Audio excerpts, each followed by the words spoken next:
Hi, Taylor checking in from Miami in her sauna, which kind of doubles as a nice recording studio. Now, I'm sure most of you have seen the movie Jerry Maguire with Tom Cruise and Renee Zellweger, and that infamous scene when he confesses his undying love to Renee, and he says, "I love you. You complete me," right? So all the hopeless romantics in the room are probably cheering and just really ecstatic about this moment, because there are people who actually believe that they have to scour the entire universe to find that one, only one person who is that perfect match, that soulmate that completes them, because they weren't a whole person before. Now, I don't believe that, and I hope that you don't believe it either, and if you do, it's okay. Just bear with me. Let's talk about this, because there's a whole other faction that rejects that completely and are pretty much cynical, and they believe that there is no matches, that there aren't any people to complete you. And I don't completely reject the idea of this, two people coming together to make one more wonderful whole. But that's a little bit different than what that Jerry Maguire scene kind of personifies. So you don't want to be so idealistic and hopelessly romantic that you think that it's only one person that completes you.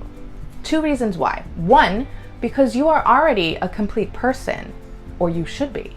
So if you don't feel like you have reached your potential, you're not your ideal self, you haven't found a way to cultivate your ideal life, you haven't improved on your weaknesses, you haven't optimized on your strengths, you haven't reached a successful, balanced, healthy existence on your own, then you're going to put all of that on responsibility, basically, onto another person. So you become dependent, and that is not a healthy relationship. So we want to stay away from that Jerry Maguire scenario. Now, here's what I do believe is useful about that idea, what it represents, or what it was intended to mean, or at least what I like to think it was intended to mean, because it's the healthy version. So the healthy version is, once you do establish yourself as a healthy person, and you basically have your own life going for you, when you find the right partner, and that person should be doing the same thing. They should have established themselves, they're optimized, their weaknesses are for the most part worked through, they have a life of their own.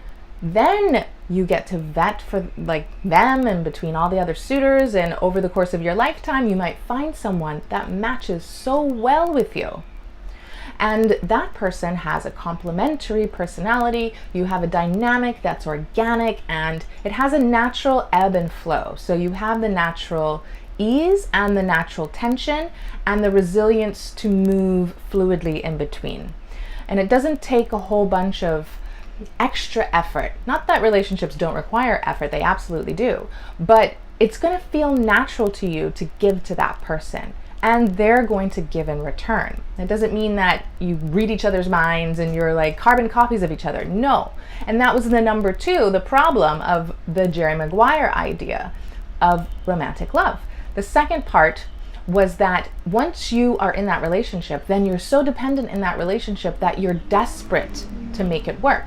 When you're not on a foundation of health and stability yourself, and you put all of that responsibility on that other person, on your partner, to maintain those roots for you, then it actually makes you more unstable, and it makes you so desperate that if any little thing goes wrong, then you're going to fall apart. Then you don't realize that you can have options, that there could be someone else out there for you, and absolutely there is. So don't be discouraged if you found yourself broken up from who you thought was the love of your life, your soulmate. There is going to be someone else out there for you. It doesn't mean it's always easy to find that person, but there is more than just one person out there for you. You are completed by, and let me explain this a little bit more in detail. You're completed by a person who's going to match you on your lifestyle preferences, your likes and dislikes. You can have different interests, but you're basically going to have shared value system, and your personality is going to be, it's going to be very complementary. You're going to have certain differences that make you a better whole in a way. And this is how I like to describe it, as kind of a yin and a yang. So whether or not you want to call the woman the yin as the softer energy and the man the yang as the more, masculine energy, you come together and you create this sort of dynamic of the two of you coming together that's even more splendid and more wonderful than either of you separately. So in that way, I do agree with completing someone, because I think that the ultimate intention of a human being is to be in a relationship, to be expressing themselves through love, and to create a family. So I don't think that human beings were meant to be traveling their existence alone and in solitude. So I do believe that it's important, in order to learn how to find that partner and know how to be grateful when you do, and absolutely not take it for granted, and appreciate it and cultivate it as much as possible. Don't throw it away. But if you do find yourself in a situation where, one, something bad could happen, you might lose them to death, or there could be like a major crisis, like infidelity, you could get divorced, who knows what happens.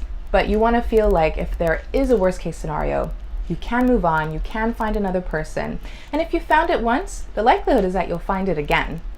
Obviously, every relationship is different, but you have to keep the hope alive. You don't have to make this some sort of idealistic, romantic pairing that the universe collided you two together and it's a like lightning striking and it will never happen again. So think about that. I like to call it being a hopeful romantic versus being a hopeless romantic. Seeing that there are alternatives, that there are multiple people, even if it's 100 people in the whole entire universe that you might have that perfect match with, it's definitely not just one. So let's get out of that mindset and into a more realistic mindset where you recognize you have more agency, and it's not just luck and it's not just magic.